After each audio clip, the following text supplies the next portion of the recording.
ভিক্ষা করে এখানে নিষেধ। ম্যাডাম দয়া করুন, খেতে পাচ্ছি না। লাইসেন্স আছে, নিয়ম জানো না? কিছু নেই ম্যাডাম, ছেলে মারা গেছে। যাও এখান থেকে, পরে আবার দেখলে জেলে যাবে। আচ্ছা ম্যাডাম, চলে যাচ্ছি।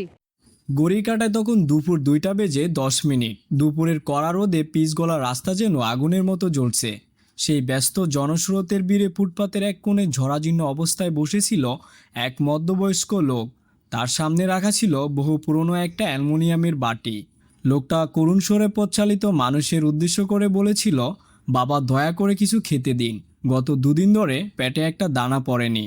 ঠিক সেই মুহূর্তে রাস্তার নিস্তব্ধতা ভেঙে তীব্র আওয়াজ তুলে ব্রেক কষল পুলিশের একটি ভারী মোটরসাইকেল।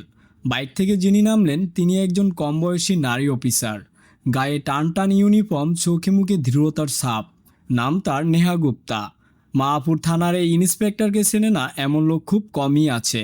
বয়স বড় জোর 26 কিংবা 27 হবে, কিন্তু তার সততা আর কড়া মেজাজের জন্য পুরো পুলিশ ডিপার্টমেন্ট তাকে সহিও করে চলে। নেহা নিজের কর্তব্যে অবিচল। তিনি কাজে ফাঁকি দেওয়া বা অসভ্যতা একদমই বরদাস্ত করতে পারেন না।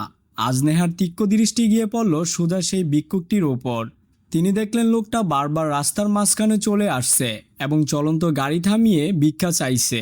এর ফলে রাস্তার যানজট সৃষ্টি হচ্ছে আর সাধারণ মানুষ বিরক্ত হচ্ছে। এই দৃশ্য দেখে নেহার মেজাজ সপ্তমে চড়ল।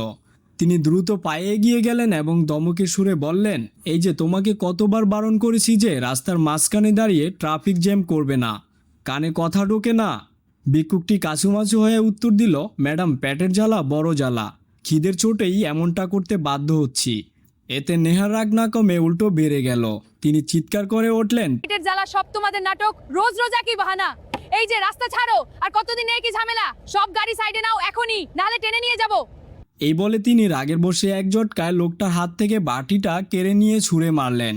বাটিটা দূরে ছিটকে পড়ে ঝনঝন শব্দ করে উঠল। শুধু তাই নয়, রাগের মাথায় তিনি সজোরে এক চর বসিয়ে দিলেন লোকটার গালে।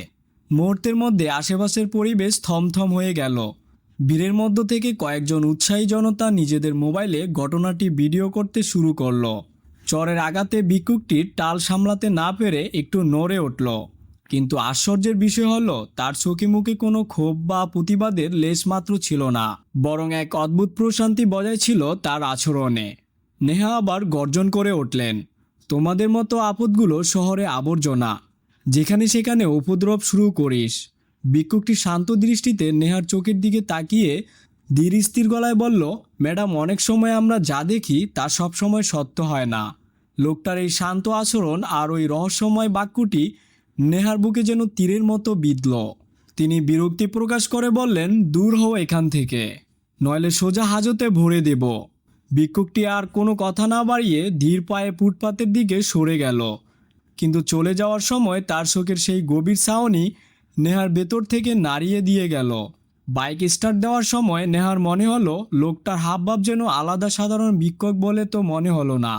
ওই চোখের দৃষ্টিতে অন্যরকম একটা তেজ আছে। কিন্তু পরক্ষণে তিনি মাথা নেড়ে ভাবলেন, দূর, আমি হয়তো বেশি ভাবছি। সেদিন ডিউটি শেষ করে বাড়ি ফেরা পর্যন্ত ঘটনাটি নেহার পিছু ছাড়ল না।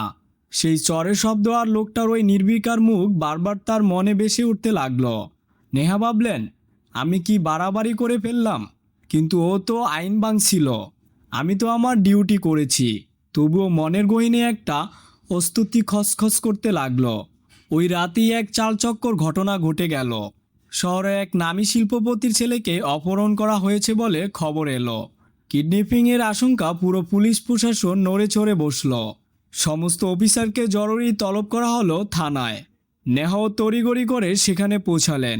পরিস্থিতি অত্যন্ত গভীর। কেসটি হাই প্রোফাইল হওয়ায় সবাই বেশ চিন্তিত। পরদিন সকালে নেহা আবার ওই একই রাস্তা দিয়ে যাচ্ছিলেন যেখানে আগের দিন ওই ঘটনাটি ঘটেছিল। তিনি দেখলেন সেই ভিক্ষুকটি এখনও ওখানে বসে আছে। আজ তার মুখে এক অদ্ভুত গাম্ভীর্য, যা একই সাথে ভয় জাগায় আবার শ্রদ্ধা উদ্রেক করে। নেহা কৌতূহলবশত নিজেকেই প্রশ্ন করলেন, লোকটা এখনই এখানে আছে, কি আছে এর জীবনে? ভিক্ষুকটি যেন নেহার মনের কথা বুঝতে পারল। সে মৃদু এসে বলল, ম্যাডাম, পৃথিবীর প্রতিটি মানুষের কাছ থেকে কিছু না কিছু শেখার আছে, শুধু দেখার মতো চোখ থাকা চাই। নেহা লোকটার কথা আগাগোড়া কিছুই বুঝতে পারল না, কিন্তু ওই মুহূর্তে তার গা চমচম করে উঠল। মনে হলো ওই লোকটা তার অন্তরাত্মা দেখতে পাচ্ছে। তাকে বিচার করছে কিংবা হয়তো তাকে খুব ভালো করেই চেনে। তিনি আর কালেক্ষেপণ না করে দ্রুত সেখান থেকে প্রস্থাপন করলেন। সন্ধেবেলায় কিডন্যাপিং কেস নিয়ে এক উচ্চ পর্যায়ে মিটিং ডাকা হলো। কনফারেন্স হলে নেহা ও অন্যান্য অফিসাররা অধীর আগ্রহে অপেক্ষা করছেন। সবার আলোচ্য বিষয় সেই অপহরণ। ঠিক সেই সময় হলের দরজা নিস্তব্ধে খুলে গেল। সবার দৃষ্টি নিবদ্ধ হলো দরজার দিকে। ভেতরে প্রবেশ করলেন এক ব্যক্তি। তাকে দেখেই নেহা রক্তহীন হয়ে গেল। এই তো সে ব্যক্তি যে রাস্তায় ভিক্ষা করছিল, কিন্তু আজকের দৃশ্য সম্পূর্ণ ভিন্ন। আজ তার পরনে জরাজীর্ণ পোশাকের বদলে দামি ফর্মাল স্যুট। তার ব্যক্তিত্বে ফুটে উঠেছে আভিজাত্য। চোখে তীব্র বুদ্ধিমত্তা আর চালচলনে এক অদম্য ক্ষমতার বহিঃপ্রকাশ। হলের সমস্ত অফিসার ততক্ষণাৎ চেয়ার ছেড়ে উঠে দাঁড়িয়ে সম্মান করতে লাগলো। অফিসার ভরাট কণ্ঠস্বর শোনা গেল, অ্যাটেনশন আইপিএস অর্জুন মেহতো স্যার। নেহার বুকের ভেতরটা যেন ধর করে উঠল।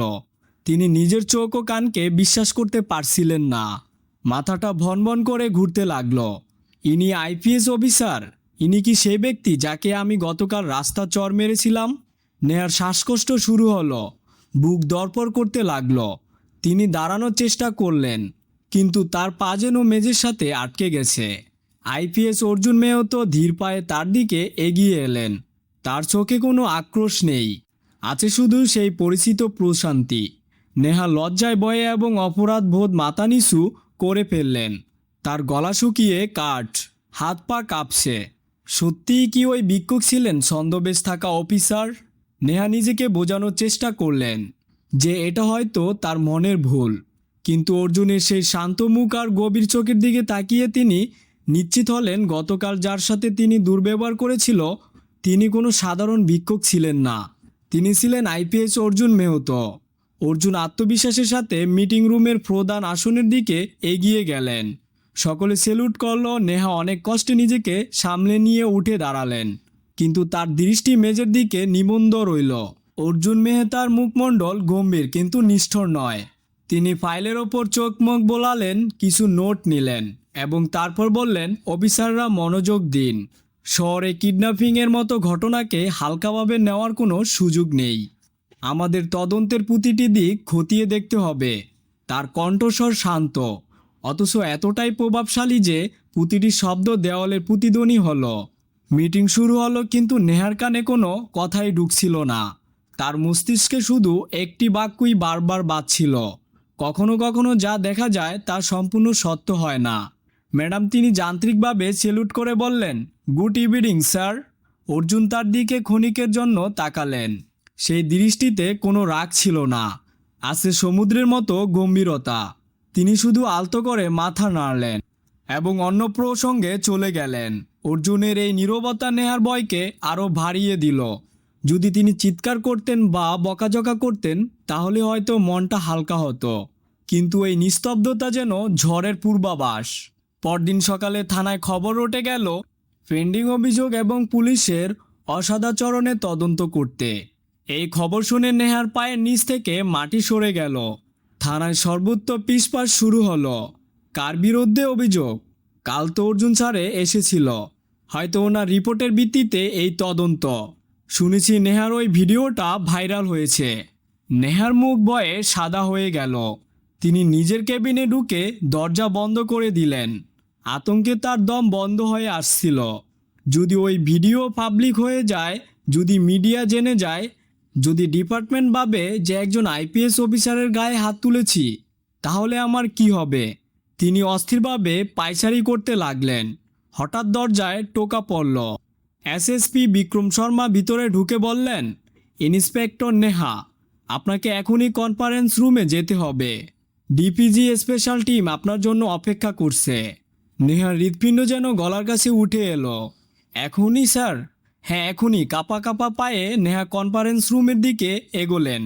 বিশাল ঘর, সামনের টেবিলে বসে আছেন তদন্তকারী দলের সদস্যরা, আর তাদের ঠিক পাশে বসে আছেন আইপিএস অর্জুন মেহতো। নেহার বুক আবার দরপড় করে উঠল।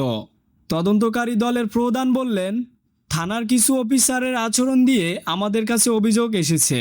আমরা খবর পেয়েছি জনগণের সেবার বদলে কিছু অফিসার তাদের সাথে দুর্ব্যবহার করছেন। আমরা প্রতিটি ঘটনা খুঁটিয়ে দেখব। নেহার কানে শুধু দুর্ব্যবহার শব্দটি বাজতে লাগলো।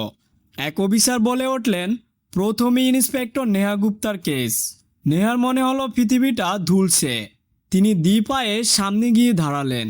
অর্জুন চুপচাপ তাকে পর্যবেক্ষণ করলেন।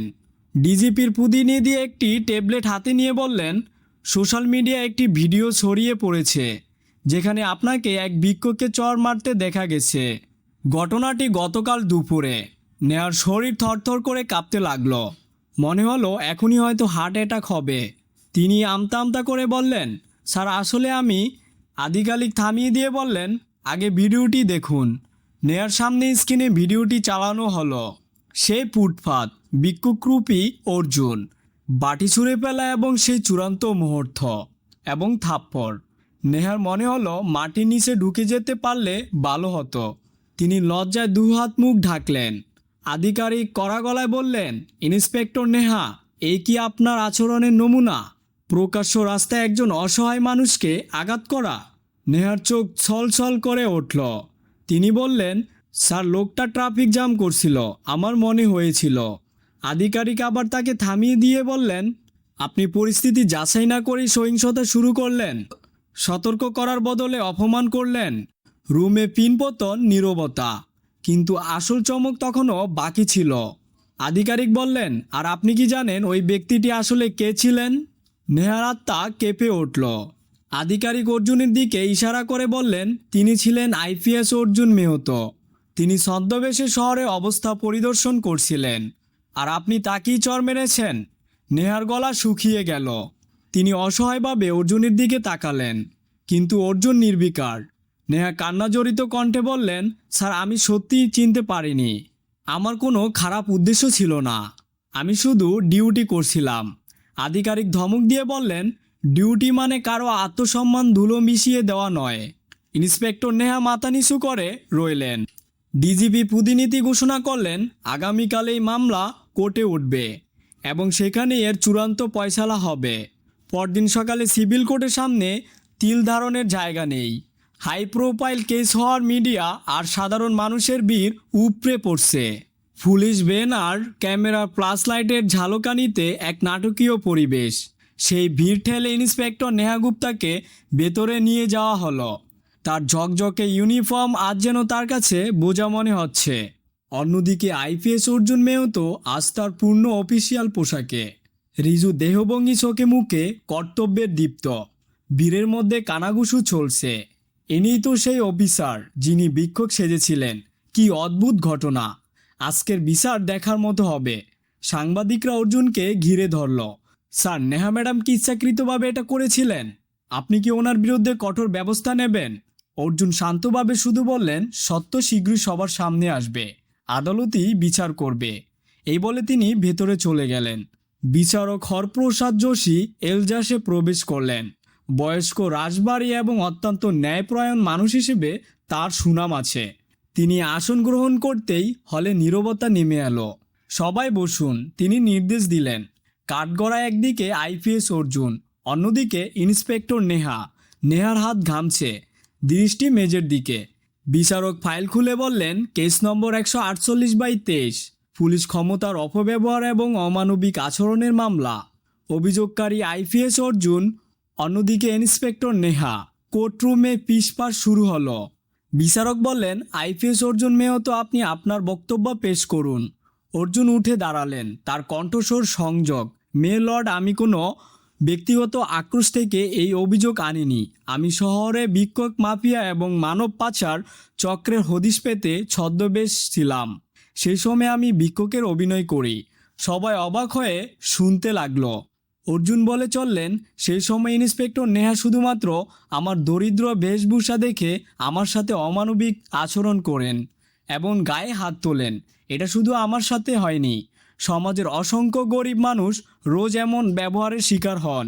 আমি আইপিএস না হলে হয়তো এই অন্যায়ের কোনো বিচার হতো না। বিচারক মাথা নেড়ে বললেন, ভিডিও ক্লিপটি আদালতে পেশ করা হোক। বড় পর্দায় সেই ভিডিওটি আবার চালানো হলো। নেহার দুর্ব্যবহার, ধাক্কা দেওয়া, চর মারা এবং শহরের আবর্জনা বলে গালি দেওয়া সবই পরিষ্কার দেখা গেল। পুরো আদালত স্তব্ধ। নেয়ার মুখে লজ্জার ছাপ স্পষ্ট। বিচারক গম্ভীরভাবে জিজ্ঞেস করলেন, ইন্সপেক্টর নেহা, আপনি কি এই ভিডিও সত্যতা অস্বীকার করছেন? নেহা নিচু গলায় বললেন, না মে লর্ড। কিন্তু আমি বিচারক তাকে থামিয়ে দিয়ে বললেন, ভিডিওই সব প্রমাণ করছে। অর্জুনের পক্ষ থেকে একজন সাক্ষী হাজির করা হলো। রাস্তায় সবজি বিক্রি করা এক বৃদ্ধ। তিনি কাঁপতে কাঁপতে বললেন, হুজুর, ওই দিন ওই ভিখারি লোকটা কোনো দোষ করেনি, সে শুধু খেতে চেয়েছিল। ম্যাডাম তাকে বিনা কারণে মেরেছেন। আমরা গরিব বলে ভয়ে কিছু বলতে পারি না। এরপর একজন অটো চালক এসেও একই সাক্ষী দিল। প্রমাণ ও সাক্ষীদের বয়ান শুনে কেস জলের মতো পরিষ্কার হয়ে গেল। খারাপ ছিল না। সারাদিন ডিউটি করতে করতে আমি মানসিকভাবে ক্লান্ত হয়ে পড়ছিলাম। সেদিন রাগের মাথায় আমি বিচারক তাকে মাঝপথে থামিয়ে দিয়ে বললেন, আপনার ক্লান্তি কি আপনাকে একজন নিরীহ মানুষকে অপমান করার লাইসেন্স দেয়? ইউনিফর্ম কি আপনাকে আইন নিজের হাতে তুলে নেওয়ার অধিকার দেয়? নেহা কান্নায় ভেঙে পড়লেন। আমাকে ক্ষমা করুন মে লর্ড। বিচারক রায় ঘোষণা করলেন, এই আদালতের পর্যবেক্ষণ হলো, ইন্সপেক্টর নেহা গুপ্তা শুধুমাত্র তার কর্তব্যে অবহেলা করেননি, বরং একজন নিরপরাধ নাগরিকের উপর বল প্রয়োগ করেছেন। তার দুর্ভাগ্য যে ওই নাগরিক একজন আইপিএস অফিসার ছিলেন। এই আচরণ পুলিশ বিভাগের জন্য লজ্জাজনক। বিচারক আরও কঠোর স্বরে বললেন, তাই এই আদালত ইন্সপেক্টর নেহা গুপ্তাকে অবিলম্বে সাসপেন্ড করার নির্দেশ দিচ্ছে। সেই সাথে তার বিরুদ্ধে বিভাগীয় তদন্ত চলবে। ইউনিফর্ম পরার অর্থ হলো দায়িত্ব নেওয়া, ক্ষমতার দম্ভ দেখানো নয়। হাতুড়ির বাড়িতে বিচার শেষ হলো। উপস্থিত জনতা রায়ের সমর্থন কথা বলতে লাগলো। ঠিক বিচার হয়েছে। গরিবদের মানুষ মনে করে না এরা। উচিত শিক্ষা হয়েছে। নেহা চেয়ারে বসে দুহাত মুখ ডেকে কাঁদতে লাগলেন। তার কেরিয়ার, সম্মান যেন সব ধুলোয় মিশিয়ে গেল। অর্জুন ধীরে ধীরে তার কাছে এগিয়ে এলেন। তিনি সত্যতা শান্ত গলায় বললেন, নেহা, আমি তোমার শত্রু নয়। আমি শুধু তোমাকে একটা শিক্ষা দিতে চেয়েছিলাম। পুলিশের ইউনিফর্ম ক্ষমতার প্রতীক নয়, এটা দায়িত্বের প্রতীক। নেহা অশ্রু সজল চোখে বললেন, স্যার, আমি লজ্জিত। অর্জুন মৃদু হেসে বললেন, মানুষ মাত্রই ভুল হয়। যারা ভুল থেকে শিক্ষা নেয় তারাই ভবিষ্যতে ভালো অফিসার হয়ে ওঠে। বন্ধুরা, যদি এই গল্পটি আমাদের ভালো লেগে থাকে তাহলে অনুরোধ রইল, ভিডিওতে একটি লাইক অবশ্যই দেবেন, এটি বেশি বেশি মানুষের সাথে শেয়ার করবেন এবং আমাদের চ্যানেলটি অবশ্যই সাবস্ক্রাইব করবেন। ধন্যবাদ। ওরে ভাগো, কেউ আমাকে বাঁচাও, এই ষাঁড়টা আমাকে মেরে ফেলবে। শোনো সবাই, যে কেউ এই দৈত্য ষাঁড়কে কাবু করতে পারবে আমি তাকে পুরো 1 কোটি টাকা ইনাম দেব। আমি এই ষাঁড়কে কাবু করতে পারবো, আমার মা অসুস্থ, চিকিৎসার জন্য টাকা দরকার। আরে বাচ্চা, বড় বড় তাকতওয়ালা লোকেরাও এটাকে হারাতে পারেনি। তুই কি করবি? আমাকে তো একটা সুযোগ দিন প্লিজ। আমি জানি, কিন্তু আমাকে চেষ্টা করতে দিন। আজকের দিনটা সেই ছোট্ট কসবায় কোনো মহাকুম্ভের চেয়ে কম মনে হচ্ছিল না। চারদিকে ধুলো উঠছে, ঢোলনগারের তাল বাজছে, হাজার হাজার মানুষের ভিড় জমে গেছে। আর ঠিক মাঝখানে দাঁড়িয়ে আছে এক বিশাল গায়ের ষাঁড়, রশি দিয়ে বাঁধা, কিন্তু তার উপস্থিতি মাটি কাঁপিয়ে দিচ্ছে। সে এত ভয়ঙ্কর যে প্রথম দেখাতেই হৃদয়ের ধড়ক থেমে যায়। লম্বা চওড়া মাংসল শরীর, চোখে আগুন, যেন যে কোনো মানুষকে পিষে চলে যেতে প্রস্তুত। তার শিং হাওয়াকে ছুরির মতো চিড়ে ফেলছে। প্রতি পদক্ষেপে মাটি কেঁপে উঠছে। লোকেরা ফিসফিস করে বলছিল, এমন ষাঁড় কষ্ণ দেখেনি, এ তো মৃত্যুরই আরেক রূপ। কসবার বড় জমিদার ঘোষণা করেছিলেন, যে কেউ এই দৈত্য ষাঁড়কে কাবু করতে পারবে তাকে 10 কোটি টাকা ইনাম। এই খবর শুনে দূর দূরান্ত থেকে পহলোয়ান, কুস্তিগির, তাকাতওয়ালা মরদরা এসে জড়ো হয়েছিল। কেউ পাহাড়ের মতো শরীর নিয়ে, কেউ লম্বা চওড়া, কেউ এমন যাকে দেখলেই মানুষ কেঁপে উঠত। আমি সেরা পালোয়ান। আমার সাথে কেউ লড়াইতে টিকতে পারে না। তালি বাজাচ্ছিল, দাও লাগছিল, সবার মনে হচ্ছিল আজ ইতিহাস রচিত হবে। কিন্তু একে একে সবার হাওয়া বেরিয়ে গেল। প্রথম পহলোয়ান এগিয়ে এসে পুরো শক্তি দিয়ে ষাঁড়ের শিং ধরার চেষ্টা করল। ষাঁড় এক ঝটকায় তাকে হাওয়ায় উড়িয়ে দিল। দ্বিতীয়, তৃতীয়, চতুর্থ, দশম, প্রতিবার একই দৃশ্য। ষাঁড়ের তাকাতের সামনে সবাই অসহায়। ভিড়ের উত্তেজনা ধীরে ধীরে ভয়ে পরিণত হল। লোকেরা চিৎকার করতে লাগল, এই ষাঁড় মানুষের বশে আসার নয়, এটাকে ছোঁয়া মানে মৃত্যুকে ডাকা। তখন ভিড়ের একদম পিছনে একটি রোগা পাতলা ছেলে দাঁড়িয়েছিল। বয়স মাত্র 13-14, কাপড় পুরনো আর ছেঁড়া, পা খালি, মুখে ধুলো মাটি জমে আছে, কিন্তু তার চোখে কোনো ভয় নেই, এক অদ্ভুত গভীরতা ও একাগ্রতা, যেন সে আগে থেকেই জানে কি হতে চলেছে। সে জোরে চিৎকার করে বলল, মালিকজি, আমি এই ষাঁড়কে কাবু করতে পারব। ভিড়ে হাসির রোল উঠল। জমিদার ঘুরে তাকিয়ে বললেন, আরে রঙ্গুয়া, কি বকবক করছিস? হুঁশ আছে? বড় বড় পহলওয়ান হেরে গেছে, তুই কি করবি? ছেলেটি মাথা নিচু করল না, সোজা চোখে চোখ রেখে বলল, আমাকে শুধু একটা সুযোগ দিন। ঠিক আছে, যদি তুই এটা পরে দেখাস তাহলে 10 কোটি তোর, কিন্তু যদি না পারিস তাহলে সবার সামনে মাটিতে পড়ে ক্ষমা চাইবি, বুঝলি? ছেলেটি চুপচাপ হাসল। মঞ্জুর।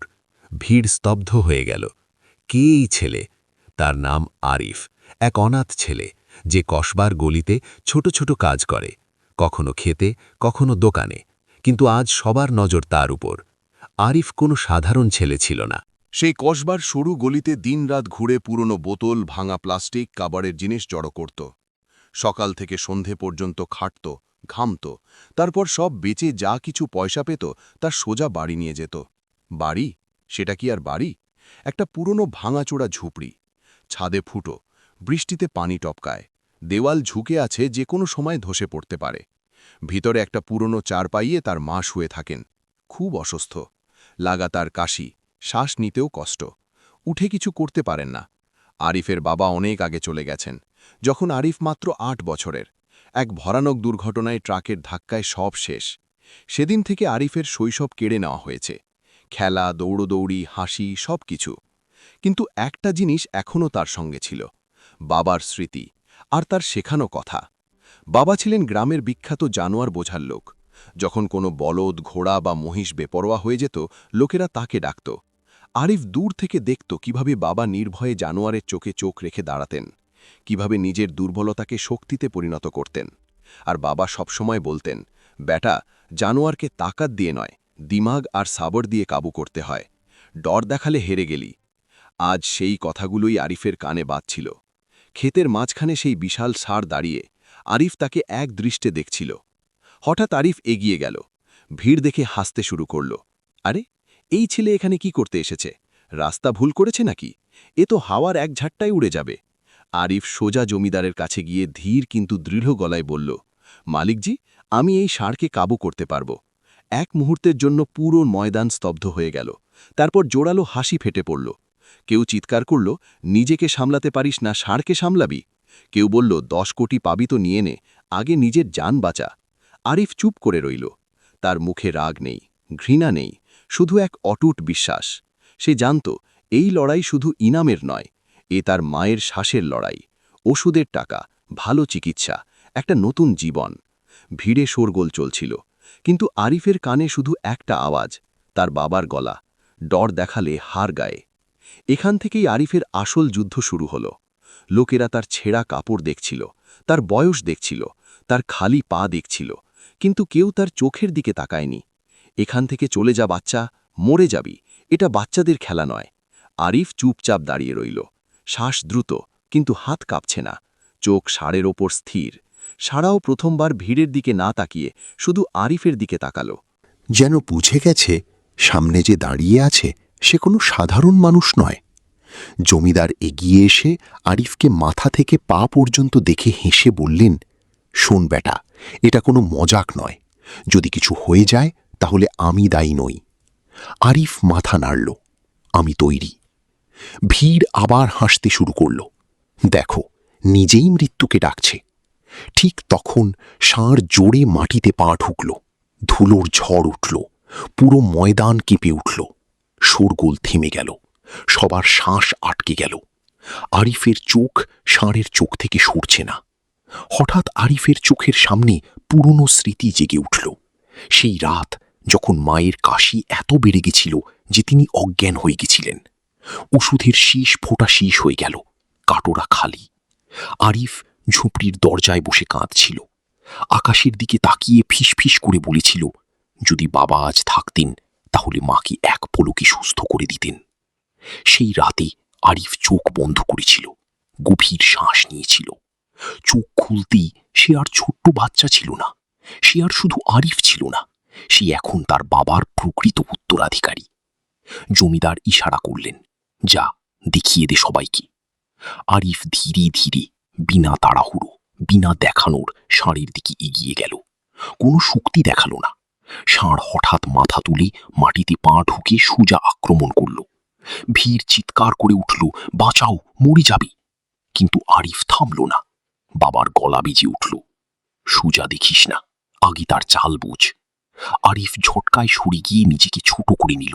দুর্বল নয়, বুদ্ধিমান। ষাঁড় নিশানা পাল্টালো। ষাঁড় নিচে শিং নামিয়ে আক্রমণ করল। এক পলকেই সব শেষ। আরিফ মাটিতে পড়ে গেল, কাদায় মাখামাখি।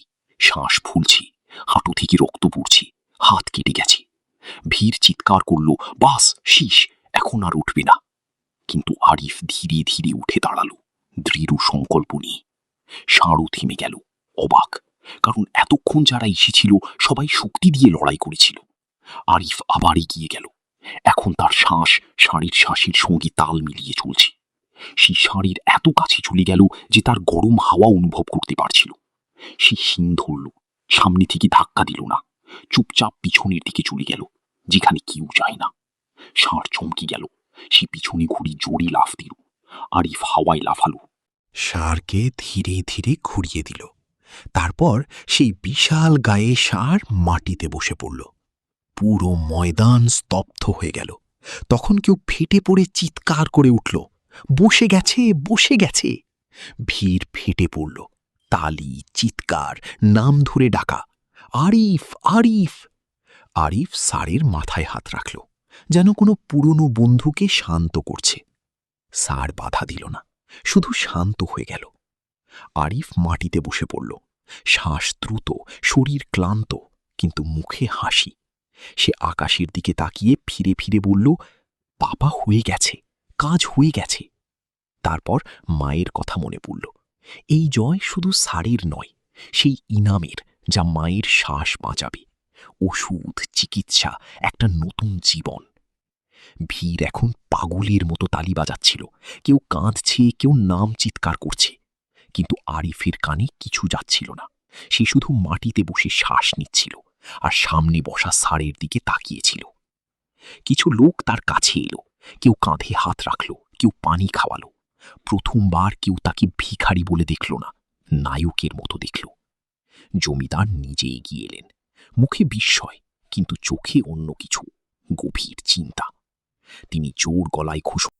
লক্ষাধিক মানুষ চিৎকার করছে, আর সামনে একটা কালো বজ্রের মতো ঘোড়া, যে ঘোড়ার দাম ৭৫ কোটি, যে ঘোড়াকে দেখলেই কাঁপেন আন্তর্জাতিক ট্রেনাররা। আর সেই ঘোড়ার পিঠে চড়ে বসেছে এক মুসির ছেলে। হাতে নাই জিন, মাথায় নাই হেলমেট, শুধু হাতে দড়ি আর বুকে আগুন। কলকাতার উপকণ্ঠে এক বিশাল আস্তাবল, নাম রাজবিরাজ এস্টেট ফার্ম। সবুজ গাছের গালিচা, দামি বিদেশি ঘোড়ার শাড়ি। এটা ছিল বিক্রম সিংহ রাঠোরের সাম্রাজ্য। উড়িষ্যা, পাঞ্জাব, মুম্বাই জুড়ে তার ব্যবসা। কিন্তু সবচেয়ে বড় আসক্তি ঘোড়াদৌড়। বিক্রম সিংহের আস্তাবলে ছিল ৩০-এর বেশি ঘোড়া, তুর্কি, আইরিশ, কাতারি এবং দেশি সব ব্লাড লাইন। কিন্তু সবার উপরে এক রাজা, কালা তুফান। ইংল্যান্ডের কিংস্টার নিলামে এই ঘোড়া কিনেছিলেন বিক্রমবাবু ৭৫ কোটি টাকায়। কালো চকচকে শরীর যেন অন্ধকার থেকে কেটে বের করা মূর্তি। পায়ের পেশিগুলো ঢেউয়ের মতো উঠানামা করে, চোখ দুটো লাল নরকের আগুনের মতো। কেউ কাছে গেলে লাথি মারে, কামড়ায়, ফিটে উঠতে গেলে মাটিতে ফেলে দিয়ে আছাড় মারে।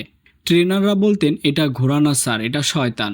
বিক্রমবাবু ৩ মাসে বদলে দিলেন ৭ জন ট্রেনার। শেষ trainer Italian champion Marco polo. 2 পাঁজর ভাঙিয়ে হাসপাতালে ভর্তি।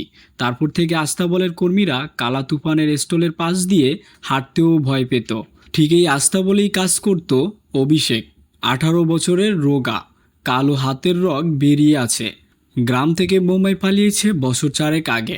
বাবা ছিলেন মুচি, মা মারা গেছে ছোটবেলায়। একমাত্র ভাই সৌরভ, বাঁচানোর মতো কেউ নেই। সৌরভের ব্রেন টিউমার, বোম্বাই বিখ্যাত নিউ হাসপাতালে ভর্তি। ডাক্তার 1 মাস আগে বলেছিল অপারেশন করতে 15 লাখ টাকা লাগবে, না দিলে ছেলেটা আর 1 মাসও বাঁচবে না। অভিষেক মাসে 8,000 টাকা পায়।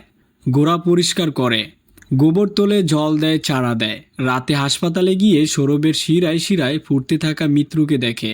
ঘরে ফিরে ছাদে শুয়ে বৃষ্টির দিকে তাকিয়ে থাকে, ঘুম আসে না। কিন্তু অভিষেকের একটা গুণ ছিল, গ্রামের ছেলে, যেখানে গরু, মহিষ, ঘোড়া সব পশুর বাসা বোঝে। কখন ঘোড়া ভয় পাচ্ছে, কখন রেগে গেছে, কখন শান্ত হবে সেসব বুঝতে পারে। কালা তুফানের স্টল পরিষ্কারের দায়িত্ব সবাই এড়িয়ে যেত।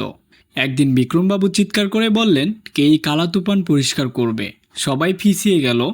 অভিষেক সামনে এলো, আমি করি স্যার। সবাই অবাক, সেই রোগা মুসির ছেলে।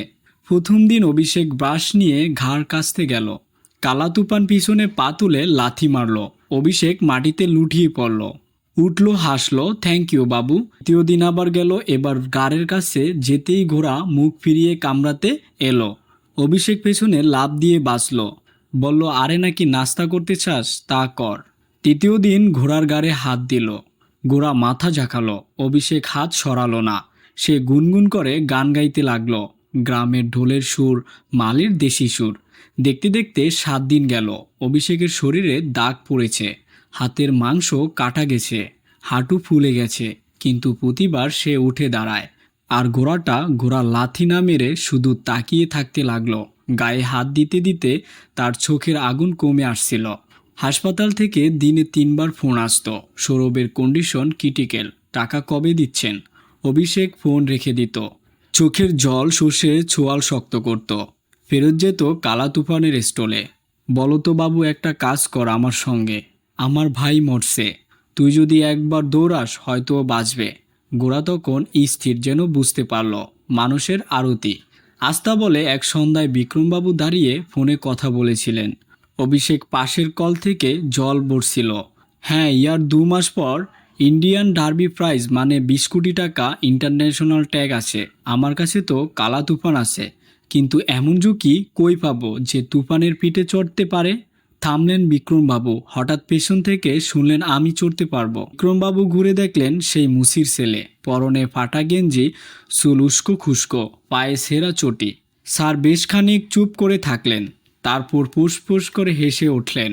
পাশে দাঁড়ানো আস্তাবলের ম্যানেজাররা 5 জন, চৌকিদার সবাই হাসলেন। তোকে কালা তুফানের পিঠে? যা জাটায় পানি দিয়েছিলে। গোরা, না, তুই ওর পায়ের ধুলোও হতে পারবি না।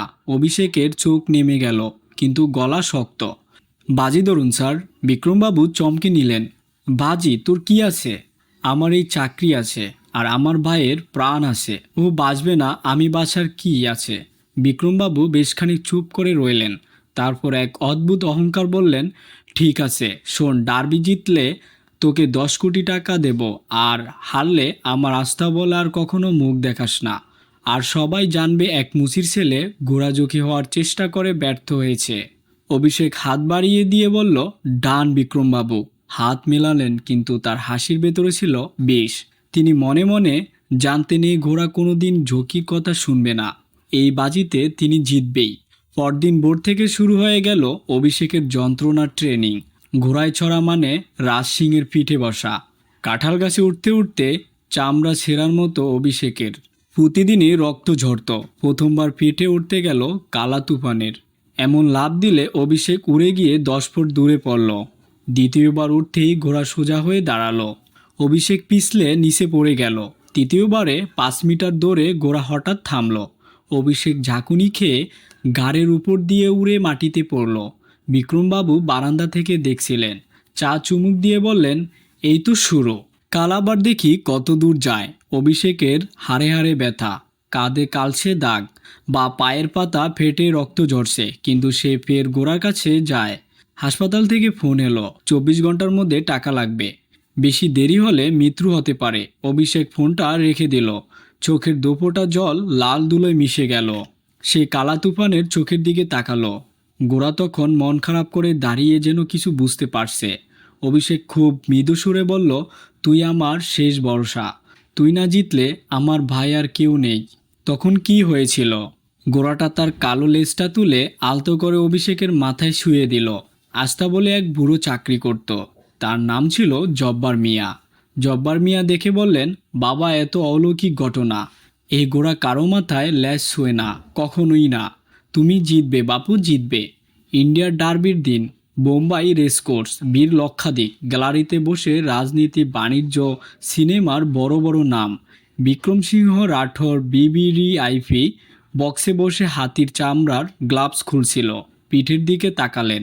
একে একে দামি জকিরা দামি ঘোড়া নিয়ে আসছে। জাপানের অলিম্পিক জকি মাসাহতো সেন মেল বেরোবো ঘোড়ায় চড়ে বসেছে। আরবের যুবরাজের ঘোড়া কামেলের এসেছে নিজস্ব টিম নিয়ে। আর এক কোণে সেই গোলা পোশাক, মাথায় ধার করা হেলমেট, হাতে দড়ি আর পায়ে ছেঁড়া জুতো। আর সেই ঘোড়া কালা তুফান অভিষেক পিঠে চড়ে বসেছে। বসার আগে তার কানে কানে বলল, আজ কোনো লাথি মারবি না, শুধু দৌড়াতে হবে। বাঁশি বাজালো, ঘোড়াগুলো ছুটল। কালা তুফানও সবার আগে ছুটল। বজ্রের মতো বাতাসের ছিঁড়ে দ্রুততায় যেন সে বাতাস থেকেও দ্রুত। প্রথম মোড়, দ্বিতীয় মোড়, 5 পারলং মোড়ে কালা তুফান 3 লেংতে গিয়ে হঠাৎ কি হলো? কালা তুফান দিশেহারা হয়ে গেল, ডান দিকে বাদিকে ঘুরতে লাগলো। পথ ভুলে প্রায় পিঠের ব্যারিকেড ধাক্কা দিয়ে দৌড়ালো। দর্শকরা চিৎকার করে ওঠে। কালা তুফান থমকে দাঁড়ালো, বিদ্রোহ করলো শেষ বেলায়। চোখ বন্ধ করে নেই কোনো কিছু, নেই হেলমেটের কাজ, নেই দর্শক, নেই টাকা। শুধু একটা কণ্ঠস্বর বলল, আর একবার চেষ্টা কর বাবা, প্লিজ, আমার ভাই মরছে। সে মুখ ঘুরিয়ে কালা তুফানের ডান কানে চিৎকার করে বলল, উঠ। আর সেই উঠ শব্দটাই মনে হলো ঘোড়াটা পুরো বদলে গেল। তার কালো শরীর যেন আগুন হয়ে উঠল, তার চোখ যেন দুটি সূর্য। সে দৌড়ালো পাগলের মতো, বিকটভাবে স্বপ্নের মতো। দর্শকরা চোখ কসলাতে লাগলো। স্যাটেলাইটে ট্রেকার দেখাচ্ছে কালা তুফান প্রতি সেকেন্ডে এক একটি ঘোড়া কাটাচ্ছে। শেষ মোড়েতে পৌঁছাতে নেতা আরবের কামেলের সাদা ঘোড়া ছিল।